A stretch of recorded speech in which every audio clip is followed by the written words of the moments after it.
के नस्तईन। उठो मेरे दुनिया के गरीबों को जगा दो, काफिर उमरा के दरो दीवार हिला दो। जिसके से दहका को मुयसर न हो रोजी, उसके के हर होश है कंदम को चला दो। मेरे कबायली अज़ला के नॉर्थ वजीरिस्तान, साउथ वजीरिस्तान, कुरम, औरकजई, बाचावाड़, मुमान और जितने भी एफआर्स हैं और खैबर के जितने भी मशरान आए हैं, सबको मैं दिल की गहराइयों से खुशामदीद भी कहता हूं, उनका शुक्रिया अदा करता हूं। मैं खैबर के हमारे जितने भी सियासी इत्तेहाद के दोस्त हैं, जितने भी हमारे मशरान कशरान जवान यहां आए हैं और इस अमन जलके को 4 चांद लगाए हैं, मैं आपका शुक्रिया अदा करता हूं। मैं अपने लीडर अपने कायद जनाब इमरान खान साहब का भी शुक्रिया अदा करता हूं कि उन्होंने आज कबायली अज़ला में से एक नौजवान को सुबह खैबर पख्तूनख्वा का पहले वज़ीर-ए-आला नामजद किया और फिर उसके काफिले के दोस्तों ने मुझे वज़ीर-ए-आला मुंतखब किया। तो इस शनाख्त पर मैं अपने लीडर अपने जनाब इमरान खान साहब का भी शुक्रिया अदा करता हूं। ये उन लोगों के लिए पैगाम है कबायली अवाम की तरफ से कि जिन कबायली नौजवानों का, जिन कबायली मशरान का, पूरे कबायलियों का आप वजूद तस्लीम नहीं कर रहे थे, अल्हम्दुलिल्लाह आज हमने शनाख्त मिल गई है। अल्हम्दुलिल्लाह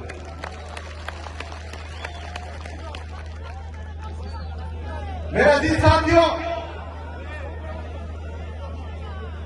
आज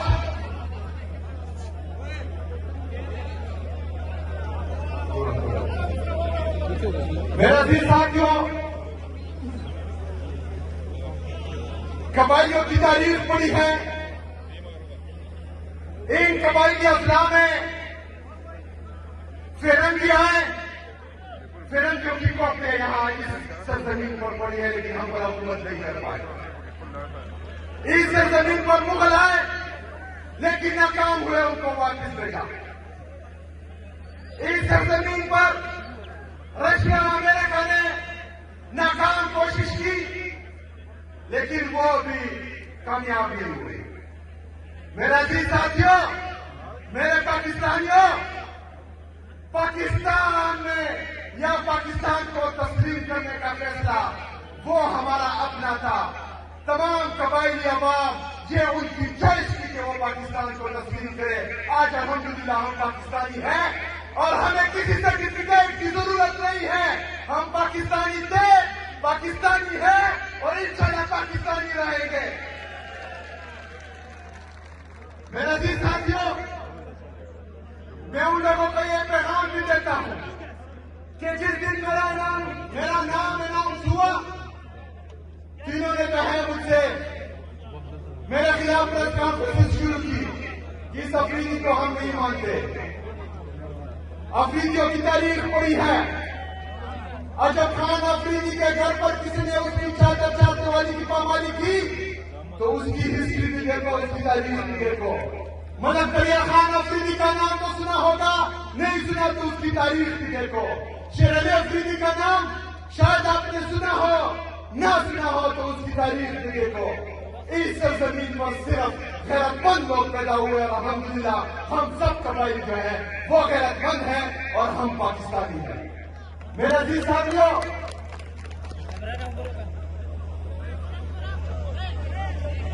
1947 से लेकर 9/11 तक पाकिस्तान की जितनी सरहदात हैं जो कबायली अज़ला से टच होती हैं, उन सरहदात की हिफाजत हम कबायलियों ने बगैर तनख्वाह की है।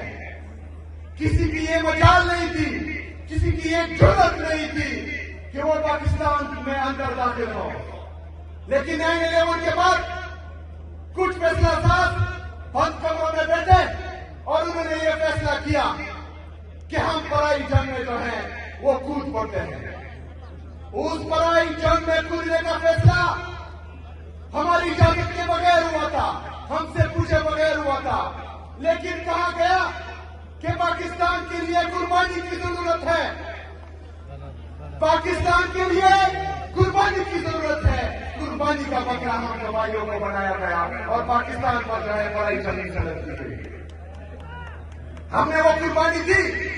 पाकिस्तान के लिए कुर्बान होने के लिए हमने लपेट कहा, हमने अपने घर बाहर छोड़े। यहाँ पर ड्रोन अटैक शुरू हुए, यहाँ पर मिलिट्री ऑपरेशन शुरू हुए, हमारे घर उजड़े, हमारे बाजार उजड़े, हमारे हुजरे उजड़े, हमारे मस्जिदें शहीद हुई, हमारी औरतें जिनके भाई ने भी उनके सर का बाल नहीं देखा था वो नंगे पांव इन सड़कों पर जो है घूम रही थी। पाकिस्तान के लिए, पाकिस्तान में अमन के लिए, पाकिस्तान में कुर्बानी के लिए। लेकिन क्या हुआ? ऑपरेशन पे ऑपरेशन, ऑपरेशन पे ऑपरेशन, ड्रोन पे ड्रोन, ड्रोन पे ड्रोन, जेट के आलू की बमबारी मुसलसल की गई। लेकिन हमने कहा कि हमने पाकिस्तान के लिए कुर्बान होना है, हमने वो कुर्बानी दी। हमसे रियासत पाकिस्तान ने कुछ वादे किए जब हम आईडीपीज बने। तो मैं आप लोगों से पूछता हूं, क्या वो वादे पूरे हुए? क्या वो वादे पूरे हुए? 2018 में डीजीआईएस किया और हमारी सिक्योरिटी फोर्सेस ने कहा कि कबायलियां सजा किया है, खास करके सहमत किया है। लेकिन उसके बाद 2022 में एक दफा फिर फैसला किया गया कि यहां पर चाहे जो मुज़ाकरात होते हैं इनको लाया गया। आप लोगों ने इनकार किया था, यहां हमारे मशरान बैठे हुए हैं। आप लोगों ने कहा था कि ये हमें कबूल नहीं, कहा था, हाथ उठाए, कहा था आप लोगों ने कि हमें कबूल नहीं। लेकिन इनको नेशनल पॉलिसी के तहत दोबारा यहां पर आबाद किया। हमने अमन मासूम किए, हमने रियासत को बोला कि हम मजीद कुर्बानी नहीं दे सकते, हमें मजीद कुर्बानी का बकरा ना बनाया जाए, हमारे सर के सौदा करके आप मजीद डॉलर ना कमाए। लेकिन रियासत नहीं मानी, कह रहे थे ये झूठ बोल रहे हैं, कुछ नहीं। लेकिन आज एक दफा फिर मिलिट्री ऑपरेशन की तैयारी की जा रही है, एक दफा फिर जेट से बमबारी की जा रही है, यहाँ मासूम लोगों को शहीद किया जा रहा है। मेरी जिला में 21 लोग बेगुनाह लोग शहीद किए जा रहे हैं। हम एहतजाज करते हैं, सिक्योरिटी फोर्सेस हम पर सीधी फायरिंग करते हैं। तो हम एक दफा फिर कुर्बानी के लिए, हम एक दफा फिर क्यों कुर्बान हो? इससे पहले जो हमने कुर्बानियां दी हैं उसका क्या बना, उसका हिसाब कौन देगा? इन जालिमों से, इन जाबिरों से सवाल कौन करेगा? इंशाल्लाह इस दफा मेरी आवाज करेगी और मैं करूंगा इंशाल्लाह।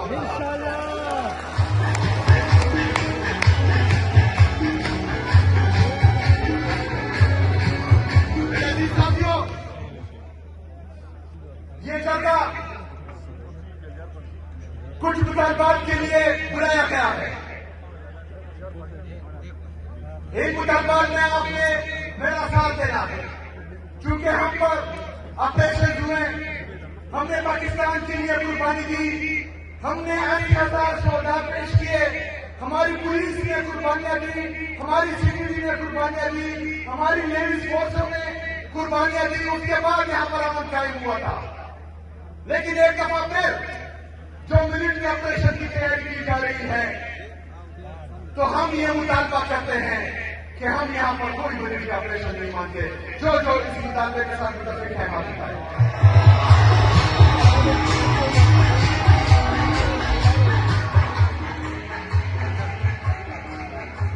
हम अमन में रियासत पाकिस्तान का साथ देंगे, हम अमन में अपने सिक्योरिटी फोर्सेस के शाना बशाना रहेंगे।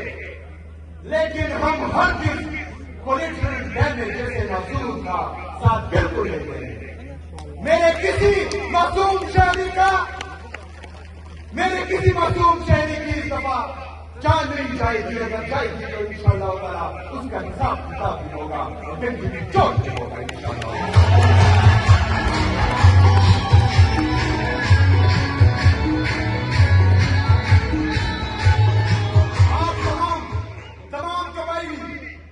रियासत पाकिस्तान से मरकजी हुकूमत से यह मुतालबा करती है कि खैबर पख्तूनख्वा बशमूल मर्द असला, हमारी कबायली असला जो है, इसके जिस भी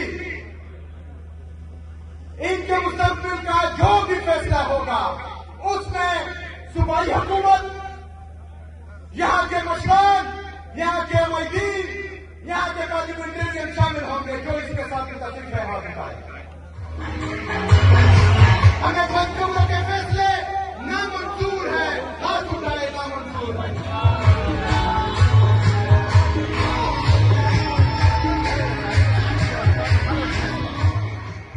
अमन के साथ साथ हम पूरे खैबर पख्तूनख्वा में तरक्की भी चाहते हैं, लेकिन होते वक्त हमारे कबायली इस्लाम के साथ कुछ वादे किए गए। जान रिकॉर्ड है कि वो इन कबायली अफराद को 100 अरब रुपए सालाना देंगे, जो वफाकी हुकूमत ने अभी तक पूरे नहीं किए।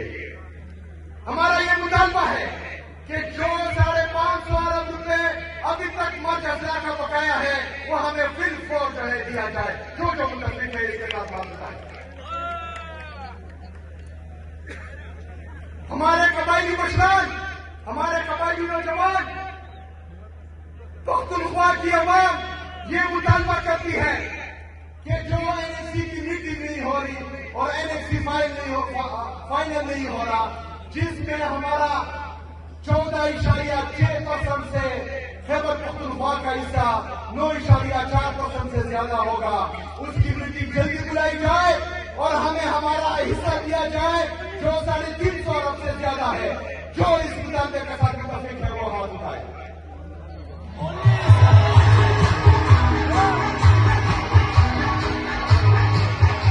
इसके साथ साथ खैबर पख्तूनख्वा का नेट हाइडन प्रॉफिट में जो हमारे वजबात हैं मरकजी हुकूमत पर, जो तकरीबन 2200 अरब रुपए से ज्यादा बनते हैं, हम सबका वो मुतालबा है कि वो हमें वापस दिया जाए। दोनों हाथ उठाए। हमारा मुतालबा है कि हमारे हकूक हमें दिए जाए। हमें सेकेंड हैंड गाड़ियां नहीं चाहिए, हमें नहीं चाहिए, हमें हमारा हक चाहिए, हमें हमारा हक चाहिए, हमें बीच नहीं चाहिए, हमें हमारा हक चाहिए।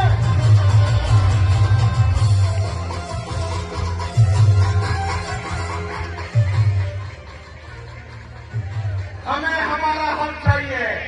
सदा हक इत्तेफाक, सदा हक इत्तेफाक, सदा हक इत्तेफाक, सदा हक इत्तेफाक। मेरे पाकिस्तानियों, खासकर मेरे पख्तूनों, खैबर पख्तूनख्वा की आवाम, मैं आपसे वादा करता हूं कि इंशाअल्लाह ताला जब तक मैं इस कुर्सी पे हूं, जब तक मुझ में सांस है, तो इंशाअल्लाह ताला आपकी हुकूक के लिए लड़ता रहूंगा। मैं ये भी वादा करता हूं कि इलेक्शन से पहले अपनी सियासी तारीख में जो वफा मैंने अपने लीडर अपने कायद जनाब इमरान खान साहब से निभाई है, मरते दम तक वो वफा निभाता रहूंगा इंशाअल्लाह ताला। दुनिया की कोई ताकत, दुनिया के कोई दौलत ना मुझे खरीद सकती है, ना मुझे दबा सकती है, ना मुझे झुका सकती है।